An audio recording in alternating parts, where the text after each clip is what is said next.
Bienvenidas y bienvenidos a Animales Financieros, el podcast que te va a ayudar a invertir mejor tu tiempo y dinero, para que hagas casi todo bien en el corto plazo y tu futuro esté asegurado. Bueno, no sé si tan asegurado porque vamos a tener que hacer muchas cosas, pueden pasar imprevistos, pero te vamos a ayudar igual.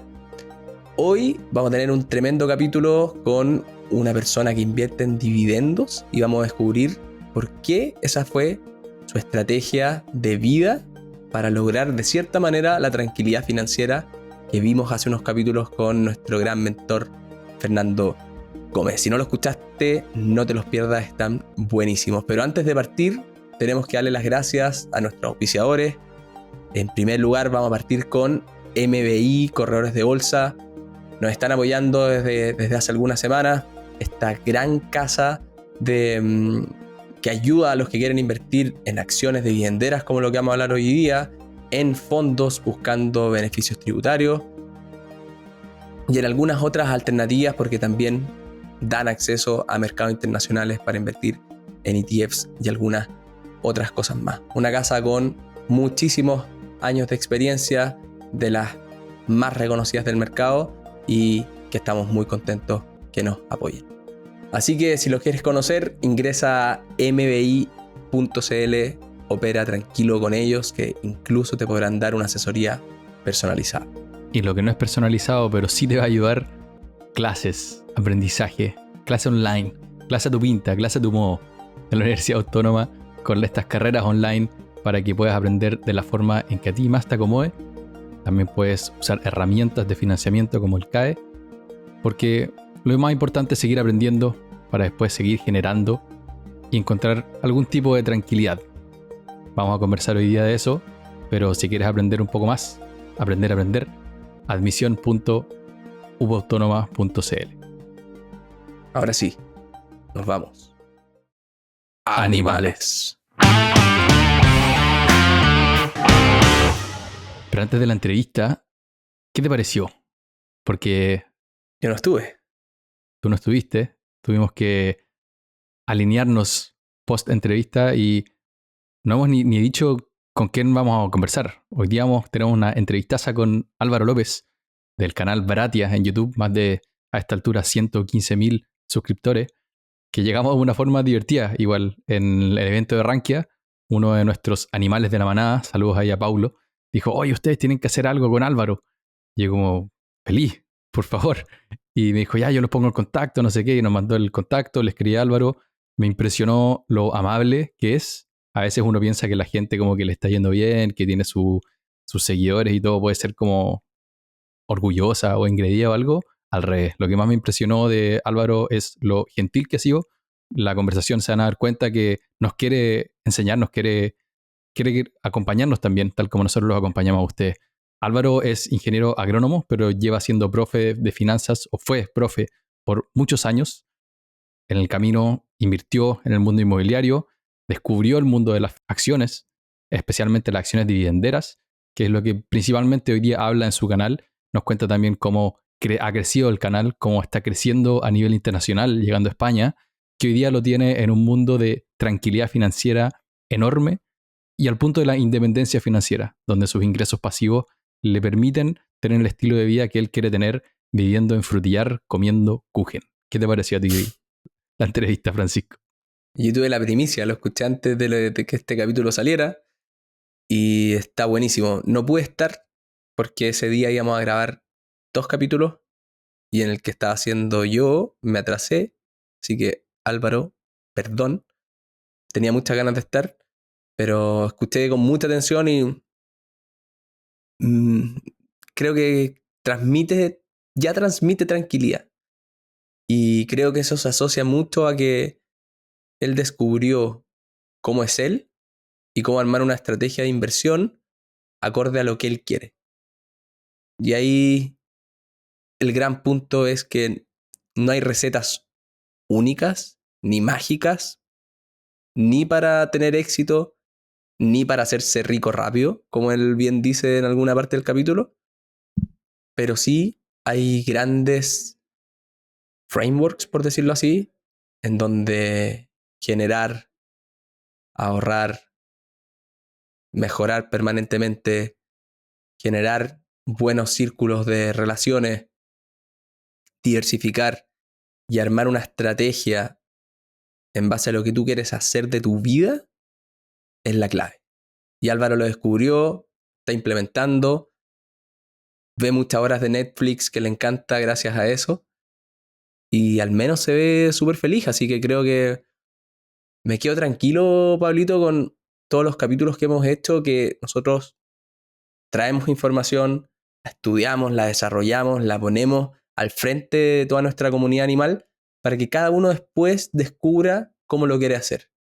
Tratamos de acelerar algunos quizás procesos de cagarla, porque es importante cagarla. Esa es la única manera de que después uno no caiga en ciertas tentaciones. Y, y Álvaro lo descubrió con otros mentores en algunos otros momentos y hoy día creo que la tiene clarísima. Así que un tremendo capítulo para ponerle mucha atención. No van a aprender a hacer un flujo de caja descontado y ver cuál es la mejor acción dividendera del mundo, pero sí van a entender por qué él ocupa esa estrategia. Antes de irnos, esto es pausa, pero me acordé que quería hacer los quiz. Yo estaba buscando un datito para poner y abrí la CEP. Y son puras preguntas tan negativas, weón, que no quiero hacer ninguna. Eso es lo que vende, pues, animal. Difícil. Difícil. Lo lindo es que el WhatsApp está funcionando cada día mejor. Puras noticias positivas de ayudarse. Oye, me ha ido bien con esto, lo estoy haciendo bien, estoy mejorando, estoy avanzando. Y que los que no están en la comunidad vayan, pero a aportar, no hablar tonteras como algunos que están con amarilla y no lo saben. Pensé que íbamos a editar esta parte, pero esto va a quedar dentro del capítulo. Efectivamente, hay partes del chat de WhatsApp que no nos generan sensaciones tan positivas, pero en general sí. Oye, ya, encontré una encuesta autorreferente, porque estuve escuchando a un compadre que hablaba de cómo usar LinkedIn para publicar contenido y decía que las encuestas eran una muy buena forma de hacerlo. Generaba buena interacción. Y puse hoy día en la mañana, en mi LinkedIn, les voy a dejar el link ahí también, ¿cuánto vas a gastar en regalos de Navidad más o menos este año? Los Me rangos leíste son la mente. entre 0 y 100 mil pesos, entre 100 mil y 200 mil pesos, entre 200 mil y 300 mil pesos o más de 300 mil pesos. Ya llevo más de 110 votos, así que creo que la encuesta ya es representativa. Así que mi pregunta para ustedes es, ¿cuál creen que de estos 4 segmentos es el más popular? ¿Y qué porcentaje creen que va a gastar lo mínimo, entre 0 y 100 mil pesos? La respuesta al final del capítulo, pero vamos a primero conversar con don Álvaro López. Oye, antes de partir, tremenda intro que nos pegamos. No se aburran, sigan. La entrevista está buena. Pero es parte de lo que queremos hacer. Acuérdate que yo fui a una conferencia de creación de contenido financiero y Stacking Benjamins, de los podcasts más grandes de Estados Unidos, decían, acorta las entrevistas porque la gente te va a escuchar a ti. Así que queremos que esta entrevista, o saco esto, es demasiado autorreferente.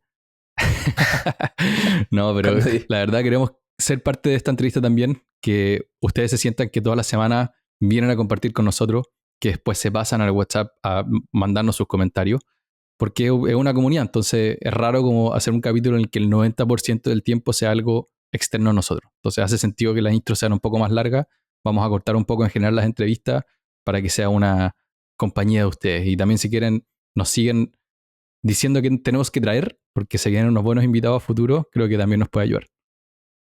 Ya, pero sigamos entonces, porque está esperando regalos de Navidad y lo que voy a escribir para el domingo, domingo, estamos grabando este capítulo el 12 de diciembre, va a salir el domingo 15, es sobre los regalos de Navidad. Porque el otro día estaba conversando con mi conserje, lo llevamos muy bien. Don Mario me manda fotos porque la Antonia baja a caminar y dice, nano, nano, nano. y se saca fotos con Don Mario me las manda. Y me pregunta, oiga, ¿y cómo va con los regalos? Y dije, oh, qué temón. Pues bien, le dije, la verdad que tengo que hacer 2 regalos nomás. Tengo un amigo secreto con mi familia y un amigo secreto con la familia de la Luli. Y es la familia de la Luli mejor porque tiene tope de 40 lucas. Y como que quedó medio helado. Y le dije, bueno, ¿cómo va usted? No, ahí, bueno, tengo que comprar estas cosas y voy avanzando. Dije, qué mala cultura tenemos con los regalos de Navidad. Me imagino que por lo mismo hiciste la encuesta, pero hay una inercia asociada a que hay que regalar, hay que regalar, hay que regalar, que a mí me pasó. Yo cuando trabajaba repartiendo paella en mi autito, con unas paellas gigantescas, el olor a paella creo que nunca más se le fue a ese auto, fue la primera vez que tuve plata. Plata, no sé, 400 lucas. Trabajé todo un mes, mucho rato, y gané 400 lucas con las paellas. Creo que también hice alguna de garzón ahí ese mismo mes. Y me sentía rico, venía la Navidad, quiero demostrarle amor a mi familia, y me gasté todo en regalos, pues. Y ok, gracias, abrazo. El otro día me sentí un estúpido porque dije, trabajé un mes, hice regalo a todos, en una manera quizás rara de mostrar amor, y me quedé sin ni uno. Y estos regalos no sé ni siquiera si los van a ocupar. Y desde ahí me quedó el bichito de los regalos, y fui tratando de disminuir hasta que tuve este impulso externo o familiar de decir, hagamos amigos secretos, se acabó esta cuestión, porque, nada, primero hay que ahorrar, pues buscar alcanzar nuestra tranquilidad financiera, y los regalos no nos van a ayudar en nada para eso. Puta, me encantaría, deberíamos haber hecho un capítulo de regalos nomás, pre-Navidad, porque tengo también Vamos a hartas hacerlo. cosas que comentar de eso. Regalar no en Navidad, regalar cosas baratas, regalar cosas hechas por ti. Mi regalo favorito, mi mamá una vez me hizo una taza de café, ella hace clases de cerámica, y tengo mi taza de cerámica que me llevé a Canadá, me la traje a Estados Unidos, y es por lejos el regalo que más me ha gustado. Y ¿cuánto le ha costado? Bueno, las clases quizás se fueron caras, pero sí, traten de ver qué es lo que en verdad suma. Quizás no es el regalo, no es el regalo más caro, no es la ropa. Darle otra vuelta. Pero eso, al final les vamos a contar cómo anduvo la encuesta antes de que vayan a comprar los regalos que faltan. Oye, no puedo parar de pensar ahora en unos vasitos para pisco sour, estos por la mamá de Pablito, para un premio para la comunidad. Estarían buenísimos. Pero de Ya, cerámica. vamos al capítulo. Igual, ¿O igual no? pues sí, como pisco sour peruano. Sí, Sí, ya, vamos al capítulo. sí, sí, Nos sí, sí, vemos se al final ocupan. del Ya. capítulo para que escuchen el final de la encuesta y nos cuenten después cuánto han gastado en regalo. Ahora nos vamos así con don Álvaro. Álvaro, bienvenido al podcast. Un gusto tenerte de creador a creador. No, muchísimas gracias por la invitación. Para mí es un placer poder estar acá y compartir con ustedes sobre estos temas que son tan importantes y que nos gustan tanto. Entonces, al final estamos en este mismo barco. Estamos apasionados por lo mismo. Y si has escuchado alguna de nuestras entrevistas, siempre partimos con la misma pregunta. ¿Cuál es tu animal espiritual o animal favorito o animal que llevas dentro? Compleja pregunta. La verdad, los perros y los quiltros. Quiltro. Quiltros. Es mi animal favorito. No sé si es mi animal espiritual, no tengo idea cuál es mi animal espiritual, pero me gustan mucho los perros y particularmente los quiltros. Probablemente porque son muy leales y muy agradecidos. Está bueno. Y aparte el quiltro es una mezcla que al final toma las mejores partes de distintas razas y termina siendo algo que a mí también me encantan los quiltros, entonces y agradecido, me gusta. Y yéndome un poco por esa mezcla, partiste estudiando agronomía, después terminaste enseñando finanzas a la gente de agronomía. Más que preguntarte por tu historia, que lo contamos un poco en la introducción, me encantaría saber por qué diste el salto a enseñar de finanzas. ¿Qué te llevó dentro de ti a pensar aquí hay una necesidad grande? O sea que primero empecé a enseñar de finanzas en la universidad. Y primero me contratan siendo profesor ayudante de economía, particularmente macro y microeconomía. Y con el tiempo fui haciendo clases en finanzas. Mientras estudiaba agronomía, que agronomía es una carrera bastante amplia, por lo menos en la universidad donde yo estudié, que era una carrera generalista, eso quiere decir que ves muchas áreas, pero ni una en profundidad. Vi el área financiera y dentro de todas las áreas fue la que más me gustó. Y después empecé a hacer posgrado respecto a eso. Y me gustó en la carrera. Cuando estaba en cuarto año dije, bueno, quizás debería haber estudiado economía, ingeniería comercial, una cosa por el estilo, pero ya estaba en cuarto cuando empecé a tener esa asignatura. Así que opté por hacer los posgrados en esa área. El clásico MBA y otras cosas. Y cuando me contratan, me contratan para un cargo administrativo que era coordinación de práctica, pero todos los cargos teníamos que realizar clases en algo. Entonces partí siendo profesor ayudante de micro y macroeconomía y de finanzas, y después de eso ya era el profesor responsable de la asignatura de contabilidad financiera. ¿Sientes que esa formación, más allá de la parte general, que posgrado, después el MBA y todo eso, sientes que fue suficiente o era necesario investigar más aún por tu lado? Lo pienso en las finanzas personales, que a veces no es suficiente. Yo creo que sí, yo creo que las finanzas personales o sea, es un tema mucho más de comportamiento que de conocimiento tan profundo. O sea, yo creo que el grueso de las finanzas personales y podemos tener una muy buena finanza si es que somos ahorradores y no necesitamos estudiar para tener técnicas de ahorro. Yo he conocido gente con muy buena situación financiera que básicamente es ordenado. Y viceversa, gente incluso que sabe mucho de finanzas y de finanzas corporativas, es un desastre en la gestión personal de sus finanzas personales. Entonces, si bien obviamente nos va a servir más el tener cierto conocimiento de cómo funcionan ciertas cosas, creo que no es necesario para tener unas buenas finanzas personales. Qué buena. Creo que he estado dándome muchas vueltas en la cabeza eso, que se discute mucho en nuestra comunidad, el qué fondo invertir, cuál es el mejor depósito a plazo. Y nosotros siempre tratamos de dar un paso atrás. ¿Cuánto estás ahorrando? ¿Es suficiente lo que estás ahorrando para ocupar tu tiempo en el cómo invertir? Y creo que para la mayoría, y me incluyo, es más importante la parte de generar que la parte de ahorrar e invertir. ¿Qué piensas tú en esa etapa inicial? No sé, tengo mi primera pega, me tengo que preocupar de ahorrar el mayor porcentaje posible o de mejorar mis habilidades para generar más ingresos a futuro. 100% mejorar. Yo creo que la clave en esto está en la capacidad que tenemos de poder generar más ingresos. Y ahí depende mucho también de qué sea el tipo de trabajo, ¿eh? Porque si tenemos un trabajo donde no podemos mejorar en el servicio que podemos dar, ejemplo, trabajo en un peaje, soy cajero de peaje, ¿cuánto, sin desmerecer ese trabajo, pero cuánto voy a mejorar y qué habilidades nuevas voy a adquirir para poder desarrollarme después en algún ámbito? Yo creo que la clave en temas de generación de ingresos pasa por el trabajo independiente. Yo soy un convencido de eso. Cuando nos empleamos, siempre vamos a tener ciertos niveles, ciertos límites en la generación de ingresos. Estamos en la estructura de costo de la empresa.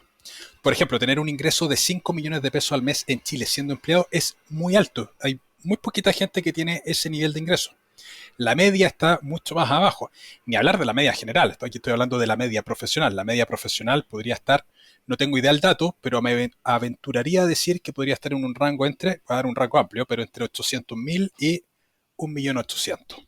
Creo que puede estar el amplio espectro de profesionales en Chile. Y con una renta que esté dentro de ese rango, ¿cuánto ahorro podemos tener? ¿Podremos ahorrar el 10%? ¿Podremos ahorrar 100.000, 200.000? Puede ser, pero el salto cuántico viene por el trabajo independiente. Y el trabajo independiente requiere habilidades distintas. Entonces yo creo que en una primera etapa, en un primer trabajo, yo tuve un gran mentor que me decía, mira, el primer trabajo, los trabajos tienen tres patas principalmente. Uno es el sueldo, segundo es cuánto vas a aprender y tercero es cuánto contacto vas a realizar. ¿Qué red de contactos te va a aportar ese trabajo? Entonces, los primeros trabajos, creo que lo más importante, más que ese sueldo inicial, es cuánto voy a aprender en este trabajo y cuánta red de contacto voy a crear en este trabajo. Y eso es súper importante porque al final del día la red de contacto, si bien no te garantiza los trabajos futuros, es la puerta de entrada. Te da la entrevista, por lo menos, esa red de contacto, ¿ya? Entonces, tengo un gran amigo que siempre me dijo, es importante ser bueno en la sala, pero es más importante ser mejor en el recreo. Y eso apunta al desarrollo de habilidades blandas, habilidades sociales que te permitan desarrollar redes de contactos que el día de mañana te van a permitir, cuando tú tengas un trabajo independiente, poder generar más. Hay un libro muy bueno que se llama Libertad Financiera, que es de un autor alemán. No recuerdo el nombre en este minuto, pero el libro habla y hace un diagnóstico de cómo es la sociedad alemana en términos de dinero. Y hace el clásico diagnóstico de, bueno, cuáles son los súper ricos de Alemania, y son básicamente puros empresarios que partieron siendo emprendedores. Después viene un segundo escalón que eran profesionales que trabajaban de manera independiente. ¿Ya? ¿quiénes son esos profesionales que trabajan de manera independiente? Por ejemplo, abogados, médicos, ingenieros que trabajen en consultoría, etcétera. Pero el trabajo profesional desarrollado de manera independiente. Ahí es donde está el segundo escalón. Y probablemente esa estructura se repita en muchos países, donde tenemos los emprendedores que son empresarios al final del día con los que son exitosos, porque al final del día hay mucho empresario, mucho emprendedor que le va mal. O sea, si fuese tan fácil emprender, estarían todos emprendiendo. 1 de cada 20 más o menos va a sobrevivir 5 años, lo que se conoce como el Valle de la Muerte. Exacto. Pero en ese segundo escalón, que hay mucho profesional, pero mucho profesional que no da el paso para trabajar de manera independiente. Y ese trabajo de manera independiente requiere desarrollar un montón de habilidades. Entonces yo me preguntaría, ¿la actividad que estoy haciendo me va a permitir trabajar independiente o no me va a permitir trabajar independiente? De hecho, esa es una pregunta súper importante porque para mí, siempre el foco, siempre desde que tengo 20 años, el foco era trabajar independiente. Y la forma de invertir que yo tengo, que a mí me gustan particularmente las acciones dividenderas, que no necesariamente es la mejor estructura de inversión, pero para el estilo de vida que yo quería sí. Porque decía, bueno, si la mayor cantidad de dinero la voy a ganar siendo independiente, necesito que mis inversiones me ayuden a ser independiente. Entonces necesito invertir en cosas que me generen flujo de caja a nivel personal. Por ejemplo, hay instrumentos que son muy buenos que a mí no me gustan, como el APB, yo no los uso. Es muy bueno el APB, creo que va a ser excelente para muchas personas. Es dinero gratis, el Estado nos va a dar un 15% si estamos en el régimen A, o tenemos un ahorro tributario si estamos en el régimen B. Es muy bueno, pero a mí no me servía porque esos beneficios los iba a ver a los 65. Entonces no me servía esa bonificación. Yo quería flujos de caja hoy día para tener menos varianza siendo trabajador independiente. Porque al final del día, ¿cuál es el dolor o cuál es el problema que tienen los trabajadores independientes? Es la varianza de ingresos. Pueden ganar más si sumamos los ingresos anuales, pero pueden tener una varianza mucho mayor. Entonces decía, yo estaba obsesionado con la idea de generemos flujos, para que esos flujos me ayuden a compensar mi labor independiente. Yo nunca pensé en jubilarme joven así 100% como son las caricaturas de estar en la playa tomándose un mojito. No, lo que yo quería era trabajar media jornada o trabajar a mi ritmo, a mi tiempo, a mis horarios. Pero la ecuación no me daba. ¿Ya? Entonces esa ecuación la suplía en base a inversión. Y empecé a invertir en los inmuebles clásicos. Oye, pero Álvaro, antes de irnos a las inversiones, porque Es que yo agarro papa y... creo que hay un buen terreno para explorar todavía en esta parte de las habilidades que uno tiene que generar si uno quiere ser independiente. Mis papás los dos son médicos, por ende yo pensé que toda mi vida iba a ser un dependiente. Había un camino muy fijo, estudié ingeniería, después entré a una empresa de finanzas, dije, ok, hay que seguir esto. Y el camino más típico, si uno lo piensa, como llevándolo al peak, hacer un MBA, después ser en algún momento un gerente y listo. A medida que fui avanzando me di cuenta que eso no era para mí. Estar todo el día en reuniones no lo era. Empecé a leer un par de libros que me despertaron ok, yo también quiero ser el dueño de mi tiempo. Y me llevó a un camino más independiente. Y más que nada por el tema del tiempo. También tuve que descubrir esas habilidades, comunicar, vender, no sé, el negociar. negociar, claro. ¿Qué has descubierto tú? Primero, desde que renunciaste o partiste quizás con esta parte de creación de contenido, ¿cuáles han sido esas habilidades y cómo recomendarías aprenderlas? Es que yo empecé el trabajo independiente previamente. La creación de contenido fue un accidente en mi vida. Un accidente que después terminó siendo más exitoso de lo presupuestado, pero yo empecé mucho antes con el trabajo independiente. Yo en el fondo lo que quería hacer era trabajar de consultor en el área. ¿Vale? Entonces yo trabajaba en una universidad y las universidades per se son centros de consultoría. O sea, hay mucha empresa que llega a pedir o a contratar consultores en las universidades. ¿Vale? Entonces, a mí me pasó muchas veces de que una consultora, que podía haber sido de algún profesor o alguien vinculado a la universidad, me subcontrataba para ciertos trabajos. Para trabajos muy puntuales. Entonces, yo lo que veía era, claro, a mí me van a pagar 1 o 2 unidades de fomento la hora, que era muy superior a mi sueldo en la universidad. El sueldo de la universidad en ese momento era más o menos 1.400.000. Si lo dividían el total de horas, el valor hora era mucho más bajo. Aquí me estaban pagando 1 o 2 UF en la hora. O sea, bueno, obviamente está muy bien. para las horas que podía requerir de trabajo, que podían ser, no sé, 10 horas, 15 horas para ese proyecto puntual. El punto es que la consultora, ¿cuánto cobraba? Cobraba, no sé, 10 millones, 15 millones y subcontrataba a 3, 5 consultores para hacer esos trabajos puntuales y se quedaba con todo el beneficio extra. Que está bien, ellos llevaban el cliente, etc. Entonces, yo al principio pensaba que había que ser especialista en un área, que había que ser muy bueno en esa área, pero después de eso dije, en realidad, si bien al ser bueno en un área específica, lo que podemos hacer es que nos subcontraten, todavía no estamos en la primera línea de ingreso.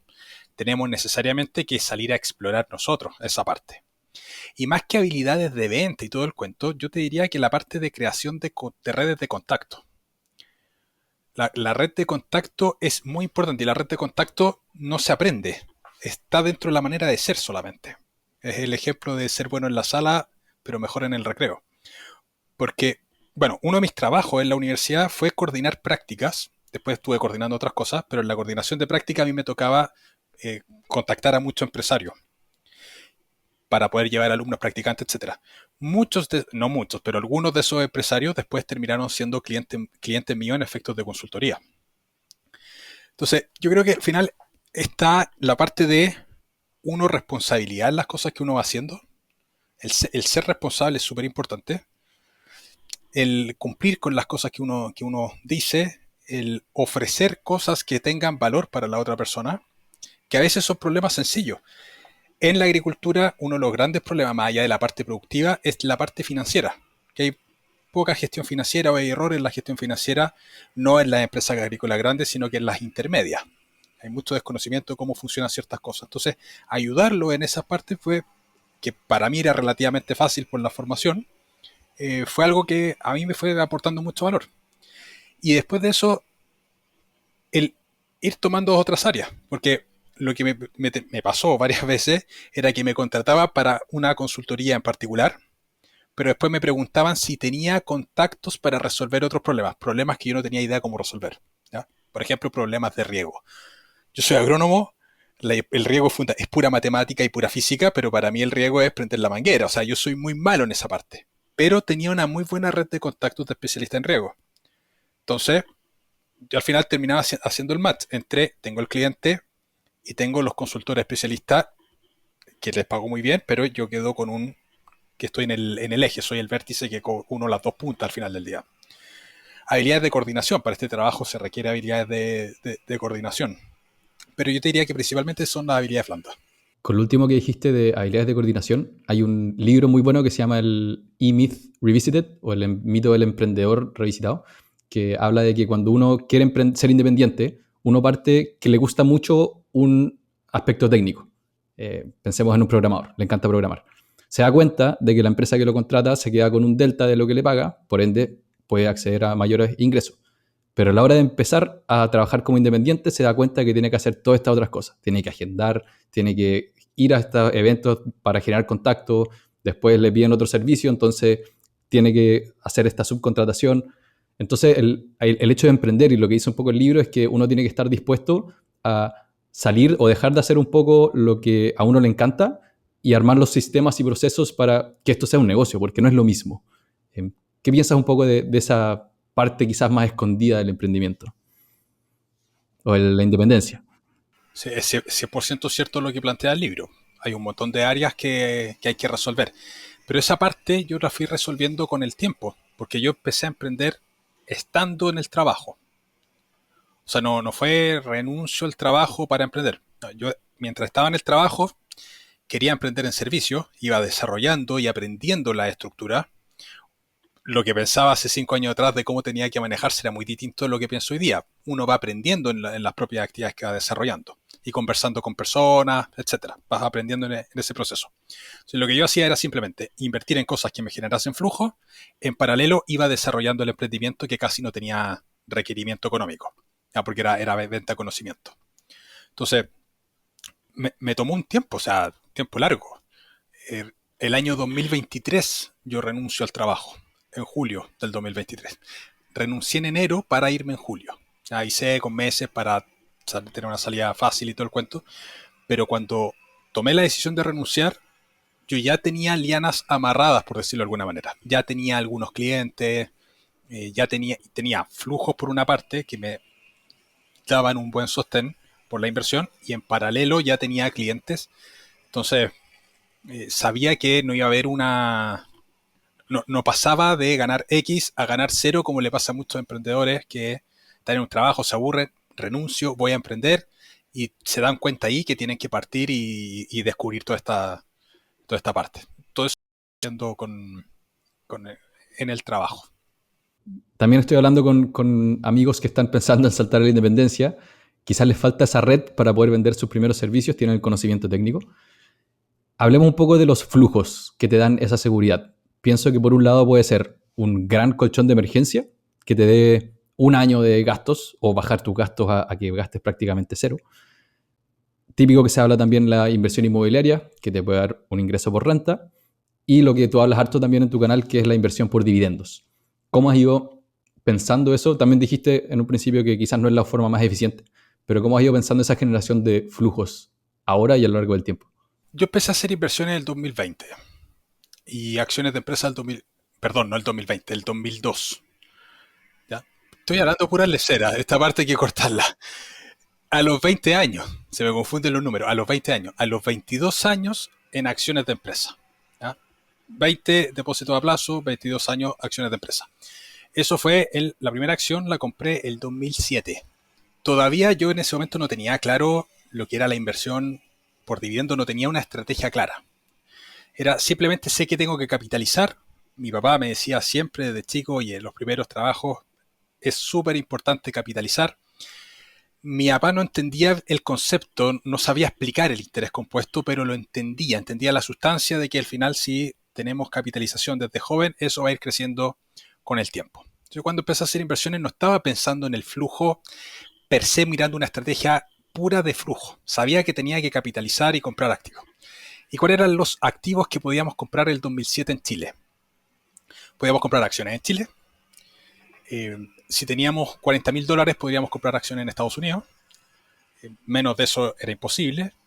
La inversión en Estados Unidos eran fondos mutuos que te cobraban 5% de fee anual. Entonces era un mundo muy distinto del mundo actual, donde el acceso a otros mercados está mucho más democratizado. Entonces uno parte con las herramientas que va teniendo. Yo me fui viendo en el mercado chileno y al principio también quería capitalizar comprando y vendiendo acciones. Yo creo que la mayoría parte así, que quiere ganancias de capital. Y me fui dando cuenta por observación de que las acciones que no vendía y que mantenía y que además me daban buenos retornos por dividendo eran las acciones que tenían una mejor rentabilidad global. Entonces ahí fue uniendo puntas en mi cabeza, que era, oye, me gustan los flujos. Yo veía el flujo prácticamente o exclusivamente por una estructura familiar de la renta inmobiliaria. No tenía claridad de los dividendos. Entonces mi plan era comprar acciones para revenderlas, para juntar más capital para invertir en inmuebles.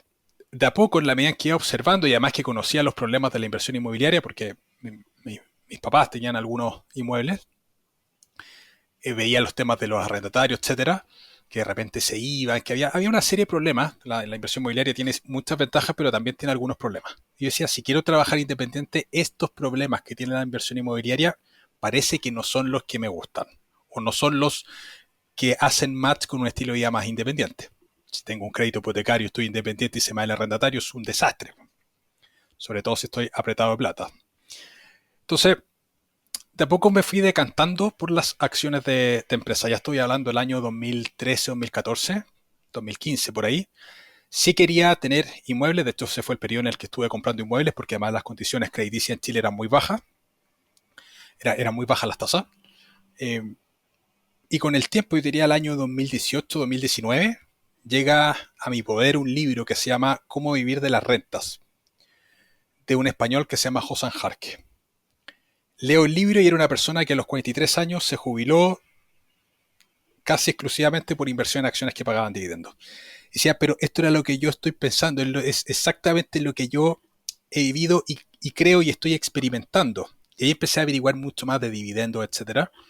Conocía ya las fases de lo que se trataba la inversión en acciones, ya sabía mirar más o menos estado financiero. pero no estaba orientado 100% a un portafolio dividendero. Y es en esos años en que empiezo a rotar fuertemente el capital a portafolio dividendero. Y esa fue la forma. Y lo otro era también tener, porque esa era la forma de ingreso pasivo. Pero también estaba el ingreso activo, que era tener varios clientes que me pagaran X cantidad mensual. Yo no quería tener un cliente básicamente que me pagara o depender de un solo cliente, sino que tener unos 4, 5 clientes, 8 clientes como máximo que me pagasen todos la misma cantidad de dinero más o menos, el mismo ticket más o menos. Entonces, de esa manera, tener los flujos diversificados. Una diversificación de ingresos activa por parte de los clientes, junto con una diversificación semipasiva, que era el inmueble, con la pasiva, que eran los dividendos. Lindo tema, la diversificación, porque cuando uno es empleado, si te echan, se acabó tu única fuente de ingreso, y creo que el tener una segunda fuente es un poco un seguro por si te llega a pasar cualquier cosa. De hecho, bueno, una de las cosas que siempre se recomienda en finanzas personales y que yo nunca hice, y que creo que la recomiendo también, pero porque es la recomendación genérica del libro, es el tema del fondo de emergencia. Yo nunca tuve fondo de emergencia. Mi fondo de emergencia era mi capacidad de ahorro. ¿Por qué? Porque tenía un buen cupo en la tarjeta de crédito. Entonces, frente a cualquier emergencia, bueno, tarjeta de crédito, sé que lo puedo pagar porque tengo capacidad de ahorro. Y esa capacidad de ahorro era porque tengo un sueldo, pero además tengo todos estos otros ingresos extra que me permiten tener un ingreso mayor y poder ir ahorrando más. Entonces, ese fondo de emergencia nunca lo usé, porque además que matemáticamente era muy difícil armar un fondo de emergencia. Siendo independiente. Y siendo dependiente también. O sea, pensemos en esa persona que gana 1,5 millones. Y te dicen, oye, el fondo de emergencia ideal 6 meses de tu sueldo. Chuta. Por eso es lo que dicen los libros. Ya. Sí, entre 3 a 6 veces tus gastos. Si te gastáis todo aparte de tu sueldo. Claro, o sea, más o menos, no sé, supongamos 9 millones de pesos. Y si ahorro 150.000 pesos al mes, que estoy ahorrando el 10%, ¿cuánto me voy a demorar ahorrando 150.000 pesos para juntar esos 9 millones? Es una eternidad, son 3 años más o menos. Y si aquí estoy perdiendo interés compuesto con activos reales. Entonces, yo siempre tuve cero fondo de emergencia, sino que era mi capacidad de crédito. Si me pasaba la emergencia, bueno, dejaré de invertir esos meses y me endeudaré con tarjeta de crédito. Total, si ahorro, es porque tengo la capacidad de pago al final de tarjeta de crédito. Creo que el gran tema ahí es tu capacidad de generar ingresos. Porque una persona que no tiene un fondo de emergencia y tiene un trabajo fijo, estable, y pierde ese trabajo y no tiene el fondo de emergencia, como que la tarjeta de crédito termina siendo un problema más que el salvavidas. Claro, es que para mí la solución era más seguro crear nuevas fuentes de ingresos que tener el fondo de emergencia. Para mí ese era una mayor tranquilidad, porque además me daba más capacidad de ahorro y más capacidad de inversión. Yo siempre lo enfoqué por ese lado. ¿Cómo gano más que voy a ahorrar para la emergencia? Pero estoy de acuerdo, si es que no tenemos por el momento, no tenemos esa capacidad de ingreso extra, es mejor juntar el fondo de emergencia. Pero es que creo que una alternativa oye, voy a estudiar algo precisamente para que me pueda permitir tener más ingresos. Programas baratos, diplomados o cosas por el estilo, que bueno, tampoco es que sean tan baratos los diplomados, pero algún programa de estudio que me permita generar ingresos extra, pero que sean habilidades que vaya a adquirir para poder trabajar independiente. Porque estudiar un diplomado, por ejemplo, para mejorar la empleabilidad, te garantiza cero incremento de ingresos. Hay mucha gente que estudia porque con esto sube el sueldo y no necesariamente va a pasar. En ese sentido, algo relacionado a automatización de procesos, a aprender a vender mejor, a inteligencia artificial, no sé, como qué tipo de diplomados se te vienen a la cabeza que ayuden no a tu empleabilidad, sino que a tu generación de ingresos. Yo creo que diplomados que desarrollen habilidades blandas, ejemplo negociación, ejemplo oratoria, hablar en público, que lo decía Warren Buffett también, pero el presentar, el poder hacer, lo hizo un mago por ahí, un mago chileno, hacerte valioso en algo y que la gente lo sepa, eso requiere oratoria. ¿Vale? Y eso es valioso.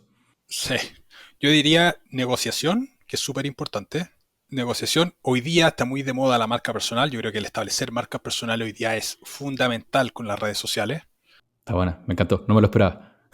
Volviendo a la parte de las inversiones, yo siempre he tenido como un conflicto interno al hablar de invertir en dividendos siendo joven y estando yo en mi época de generación de patrimonio, porque al final los dividendos entran a tu global complementario, no son tan eficientes en términos tributarios, y por eso prefiero quizás postergar ese pago de impuestos e invertir en algo con más riesgo, pero que da lo mismo. Yo hoy día no quiero recibir ingresos de eso. Y a veces converso con gente y me dicen, sí, yo estoy invirtiendo un poco para recibir ingresos, pero siguen trabajando, no necesitan esos ingresos hoy día. ¿Cómo piensas tú esa eficiencia? Depende, porque hay un mito ahí con el tema de los dividendos. Va a depender del mercado donde estamos invirtiendo. Si compramos acciones norteamericanas, es súper ineficiente la parte tributaria porque hay un impuesto de retención en origen y acá tributamos de nuevo. Pero, por ejemplo, con acciones chilenas, la acción, cuando reparte dividendos previamente, pagó impuestos. O sea, si tenemos acciones del Santander, el Santander paga impuestos y después de la utilidad que queda post impuesto reparte dividendos. Y el accionista tiene un crédito frente a esos impuestos ya pagados. Entonces, hay accionistas que van a recibir devolución de impuestos por el hecho de tener dividendos, siempre y cuando su tramo del global complementario esté por debajo del tramo del cual la empresa está pagando. El sistema tributario en Chile actualmente es un sistema semi-integrado. Hasta el año 2014 era 100% integrado. ¿Qué significaba la integración? Significaba que el 100% de los impuestos que pagaba la empresa, el accionista lo usaba como crédito frente a su global complementario. Semi-integrado significa que el 65% del impuesto corporativo de primera categoría de las empresas, que está en un 27% para las empresas que están en bolsa, el 65% de eso nosotros lo podemos utilizar como un impuesto ya pagado. Y hay algunos gobiernos que dentro de sus propuestas lo que establecen es desintegrar el sistema tributario. Desintegrar significa que todo el dividendo, o sea, todo el impuesto que pague la empresa, nosotros como accionistas utilicemos cero. Pero actualmente no está así, actualmente está el sistema semi-integrado. Entonces, en Chile hay accionistas que van a recibir devolución de impuestos por el hecho de recibir dividendos y hay otros que van a pagar un extra. ¿Vale? Entonces, depende mucho. Hay que aprender impuestos si uno quiere hacer esto bien. Estoy aprovechando de sacarme todas las dudas de inversión con dividendos. Obvio, lo que pasa es que se suele mezclar o se suele asociar que todos los mercados funcionan igual. Entonces, claro, como el mercado más grande en acciones es el mercado norteamericano y en Estados Unidos es más ineficiente el tema de los dividendos, claro, asociamos que universalmente los dividendos son ineficientes desde el punto de vista tributario, pero eso no necesariamente es así. Y además hay otro factor, que es que una empresa que paga dividendos, si es que paga dividendos de manera sostenida y dividendos crecientes, esa es una empresa que probablemente va a estar generando utilidades. O sea, una empresa puede pagar dividendos sostenidamente si es que se está endeudando para pagarlos. En algún momento no, en algún momento lo va a cortar. ¿Vale? Pero si estamos pagando dividendos crecientes, lo que vamos a encontrar en algún punto, si miramos su estado financiero, es que la empresa genera primero flujo caja operacional positivo y segundo que está generando flujo caja libre, ¿vale? Para poder pagar esos dividendos crecientes. Entonces, al final del día, el dividendo, cuando invertimos en empresas que nos pagan dividendos crecientes, al final del día estamos invirtiendo en empresas que están ganando dinero de manera sostenida y cada vez más dinero. O en los ciclos económicos tienen una tendencia alcista de generación de beneficios. Versus que las empresas que no pagan dividendos, que apuntan más que nada al crecimiento, que por lo general tienen mucho CAPEX, que el CAPEX puede ser superior al ingreso operacional, por eso la empresa está creciendo y puede vender más en el futuro, pero hay muchas de esas empresas que están con pérdidas. Y tenemos casos de empresas que van a ser muy exitosas, como Amazon, pero que mucho tiempo estuvo perdiendo. Pero ¿cuántos Amazon hay que murieron en el camino? ¿O cuántos Teslas hay que murieron en el camino? Entonces, la parte del dividendo yo no la veo per se por el flujo de caja o exclusivamente por el flujo de caja, sino porque es un filtro de una empresa que está generando beneficio. Mi yo ñoño financiero quiere hacer doble clic en muchos de estos puntos, pero creo que lo vamos a tener que dejar para una parte 2. Y porque estas conversaciones, bueno, también dicen como hay que dejarlo mejor para la siguiente, pero quería cerrar un poco con la parte. Yo creo que todos estamos en el camino de buscar esta independencia financiera en algún momento. Y estamos en la parte de generar más ingresos, de empezar a generar esos flujos y en algún momento tener ese tiempo para ocuparlo en lo que nosotros queremos. Tú ya llegaste a esa meta a los 38. ¿Cómo fue ese momento de renunciar, ese momento de decir, ok, mis gastos están cubiertos? Siento que si me pasara a mí podría ser o mucha tranquilidad o un existencialismo de, chucha, esto era todo.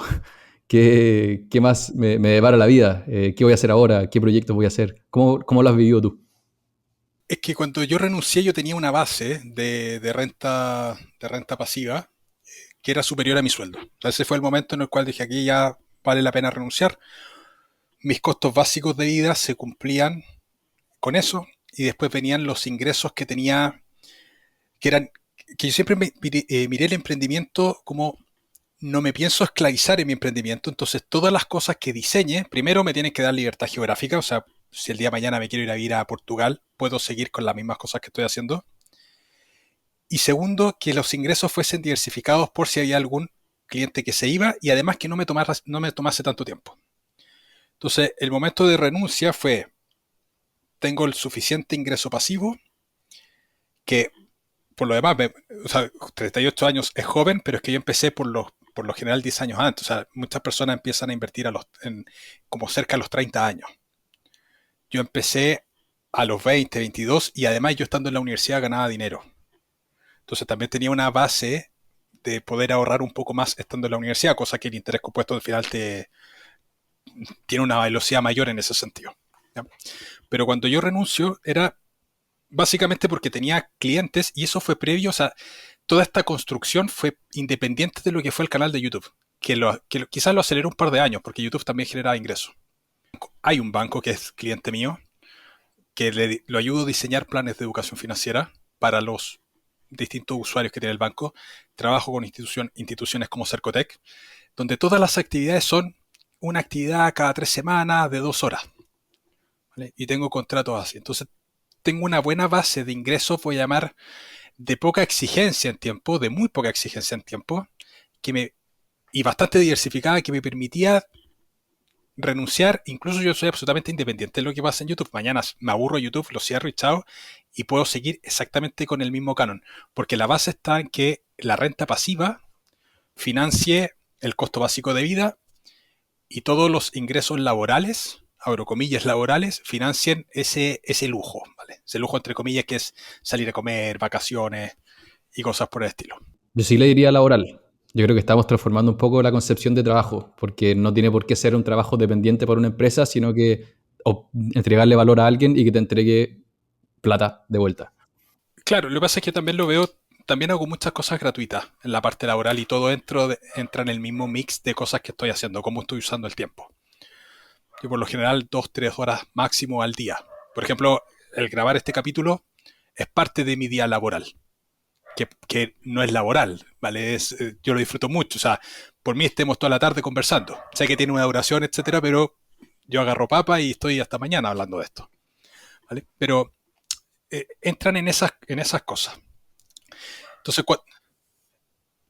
estoy hecho una máquina de ver Netflix. Nunca en mi vida había visto tantas series de Netflix juntas. Ahora estoy viendo una que se llama La Jaula. No, estoy viendo una serie por semana prácticamente. Ese es un lujo tremendo que tengo. Que se dice como que uno no puede quedarse quieto a la hora de jubilarse, pero quizás como que uno pasa por etapas. Me encantaría saber cómo lo has vivido. Quizás ha pasado poco tiempo, pero Sí, o sea, hay mucho de crecimiento personal también. Yo un año y medio antes de renunciar empiezo un trabajo importante de crecimiento personal. Yo creo mucho en el Ikigai. El Ikigai es una técnica japonesa que busca básicamente cuál es tu razón de ser. Y es un cruce de las cosas que te gustan, con lo que eres bueno, con lo que te pueden pagar y el mundo necesita. Y dije, bueno, de ahora en adelante todas las cosas que haga van a centrarse en este Ikigai. Entonces, creo que una vida bastante equilibrada en ese sentido, porque en lo laboral yo no hago hoy día absolutamente nada que no me gusta hacer. Y el día que, si estoy haciendo algo hoy día y me deja de gustar de hacer, chao, se va y empiezo a hacer otra cosa. Yo creo que esa es la mayor libertad que puede existir. El poder decidir qué proyectos tomar y qué proyectos no tomar. ¿y con quién? ¿Y con quién? ¿Y con quién? Hoy día afortunadamente me estoy rodeando de personas que son las personas con las que quiero rodearme. Y esa parte de esta libertad financiera, por llamarlo de alguna manera, se habla poco. Y creo que es la parte más importante al final. Yo creo que si estamos en un punto en que no tenemos desarrollo personal o no nos hemos trabajado en ese sentido, que pasa para mí por temas de meditación y ese tipo de cosas, y de repente nos vemos afrontados a tener mucho tiempo porque renunciamos, se nos puede incluso, porque he conocido personas que me lo han manifestado, se puede incluso volver tortuoso. No sé qué hacer con este tiempo. Yo creo que siempre es bueno tener algún proyectito. Porque además, el día de mañana puede haber un apocalipsis extraterrestre, las inversiones desaparecieron y hay que hacer algo. Entonces tampoco es bueno dejar de trabajar. Si tenemos un emprendimiento que nos genere beneficio, podemos adelantar muchísimo tiempo el llegar a esa independencia financiera. Para mí, esa mezcla del Ikigai con rentas pasivas es el óptimo, que quizás en 5 años más te diga una cosa distinta. Oye, fui evolucionando en la vida y ahora creo esto otro. Pero el Ikigai con la renta pasiva, esa mezcla, para mí hoy es el mejor de los caminos. Tremendo guía. Comparto al final todo eso. Creo que estoy también como en el mismo camino. Creo que también es un muy buen punto para dejar la entrevista hasta acá. Estoy 99% seguro, porque uno no puede estar 100% seguro, de que vamos a tener una parte 2, porque hay muchos temas interesantes. Y también cuando conté en la comunidad que ibas a venir al show, me dijeron, buenísimo, Álvaro es una gran persona, además de lo que sabe, y que me imagino si llegaste hasta acá en la entrevista te diste cuenta de que hay mucho conocimiento por detrás. Y nada, es muy bonito aparte de compartir ideales. Y conversé hace poco con una persona que yo siempre, o partí con una visión mucho más cerrada de las inversiones, invertir en acciones para largo plazo, no sé qué. Y él me dijo, mira, a la hora de invertir, todos los caminos llegan a Roma. Hay infinitas formas de hacerlo bien. Hay muchas formas que se repiten de cómo hacerlo mal, pero hay muchos caminos positivos. Entonces, parte de este podcast también es la exploración de distintas formas de llegar a esa meta, que me gustó mucho el aterrizarla en Ikigai más rentas pasivas para tener la mayor independencia posible. La inversión la tenemos que adaptar a nuestro estilo de vida.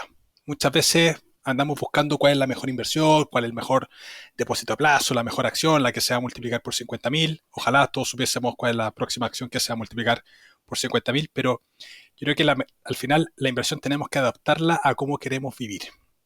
Y en función de cómo queremos vivir, que yo creo que nos cuestionamos poco eso, de que estamos muy metidos en la rueda de la máquina del día a día y buscamos en la inversión en una salida, pero no pensamos en eso, cómo queremos vivir. Y si empezamos a adaptar el cómo queremos vivir a la inversión, creo que podemos terminar haciendo mejores inversiones, que se adecúen más a ese estilo de vida. Buenísimo. Álvaro, una vez más, muchas gracias por acompañarnos y nos veremos en la siguiente iteración del show. Perfecto. Gracias, Pablo, por la invitación. Saludos a todos. Saludos a Francisco. Gracias, Francisco, también por la invitación. Que esté muy bien. Un abrazo muy grande. Que te vaya excelente con todo. Chao, chao. Oye, pero Álvaro podría haber trabajado en DEA, po. Se preocupaba de seleccionar buenas empresas en macro tendencias del futuro y tratar de no hacer mucho más que eso. Efectivamente, un buen análisis. Un buen análisis al que no hay que dedicarle la vida completa porque no te va a aportar mucho más. A menos que seas el mejor analista del mundo y con eso puedas ganar mucha plata, pero me gustó. Me gustó también que yo por mucho tiempo quizás fui más purista. Cuando estaba dedicado a hacer análisis de empresas me di cuenta que yo no era tan bueno, entonces no hacía ningún sentido hacer esto y lo tenía que delegar. Pero de repente encontraba gente que dice, puta, yo hago mi análisis, invierto en una empresa, quizás le gano al mercado, quizás no, pero funciona, puede que funcione. Y creo que puede que no sea óptimo, pero también puede funcionar. Lo complejo es cuando uno cree que le va a ganar al mercado por mucho y se va a forrar. Y le va a pegar a la siguiente cripto, que ahí ya es como ir al casino. Ahora, yo también lo tenía por mucho más purista. Decía, oye, este gallo en verdad cree que las estrategias de dividenderas son las mejores del mundo y las que todos deberían ocupar. Y me sacó ese supuesto de la cabeza fuertemente. Sí, me encantó cómo partió en departamento igual que tú y dijo, no, esto es demasiado cacho, puedo obtener algo muy parecido haciendo una pega más entretenida y menos pega al final, invirtiendo con dividendos. Así que me gustó el cómo llegó a eso, no simplemente como por purismo. Por buscar eliminar incertidumbre, Pablito. La incertidumbre genera mucho estrés y el estrés no nos ayuda en nada. Así que una tremenda nueva entrega con un tremendo invitado que mezcla un poquito lo que nosotros tenemos de contenido financiero con generación de contenido. Priorizando mucho a su comunidad. Él ahí contaba cuando hace sus cursos, hace un asado, pone cosas gratis muchas veces. Siento que nosotros también a veces pecamos de no querer vender tanto. No tenemos una agencia con setters, closers y mentorías de $6,000, high ticket, no sé, todo eso que está de moda hoy día, porque claro, vende, pero en verdad quizás estamos pensando más en el largo plazo. That's the way. A algunos les va a ir bien haciendo eso en el corto plazo. No sé a cuánto les va a ir bien por un tiempo prolongado. Y sí confío en que nuestro proceso nos está haciendo crecer, nos está haciendo mejorar, para poder entregar cada vez más valor, sabiendo que no vamos a hacer que nadie se haga rico en el corto plazo, y lo que estamos incentivando son buenos hábitos, porque este juego es largo y no hay que morir en el camino. Queremos crecer para poder regalar. Aprovecho de dar la respuesta a la encuesta de la semana. Encuesta animal. El tramo... Bueno, la pregunta era ¿cuánto vas a gastar en regalos de Navidad? Más o menos, que le hice en mi LinkedIn, está el link. Los tramos eran entre 0 y 100,000 pesos, entre 100,000 y 200,000 pesos, entre 200,000 y 300,000 o más de 300,000. La categoría ganadora es entre 0 y 100,000 pesos con un 39% de los votos. 35% la siguiente, 15% la siguiente, mintieron. 11%. Yo creo que están todos en la onda Francisco Verdugo, 2 amigos secretos, uno por cada familia, y esa es la mejor solución. O lo que les decía, como un regalo más personalizado, no por eso más caro, pero sí más valioso. Me sorprendieron los resultados, pero yo creo que también puede haber algo de me gustaría hacer esto, pero que todavía no han ido a comprar, y cuando vayan a comprar van a terminar gastando mucho. Estamos a 12. Claro, hay que hacer el 25. Hay que hacer el 25. Bueno, ahí lo repetimos. ¿Cuánto gastaste efectivamente? No sería malo, No sería malo. Para tu LinkedIn. Cumpliste lo que me dijiste, pero bueno, muchas gracias por acompañarnos. Espero que hayan disfrutado la entrevista con Álvaro, que hayan disfrutado nuestra intro y outro, y los queremos acompañar para que alcancen su tranquilidad financiera. Anda a escuchar, Francisco, el último capítulo, la intro, que la hice sin ti. Encontré nuestro nuevo lema: invierte para tu tranquilidad financiera y busca el crecimiento exponencial. ¡Wow! Crecimiento personal exponencial. Crecimiento personal exponencial. Pero es muy largo, se entiende menos. Coco de cerebro cocodrilo lo entiende menos. Fuiste bien, fuiste muy bien. Eso, acompáñanos a crecer, a tener una vida más sana, a ser más productivos, a mejorar sus relaciones con sus seres queridos, a leer más libros porque es el superpoder que todos podemos acceder. Regalen libros en Navidad si es que les faltan regalos. Eso, nos seguimos acompañando una nueva semana de este lindo show. Que lo hayan pasado bien, queridos animales. Animales.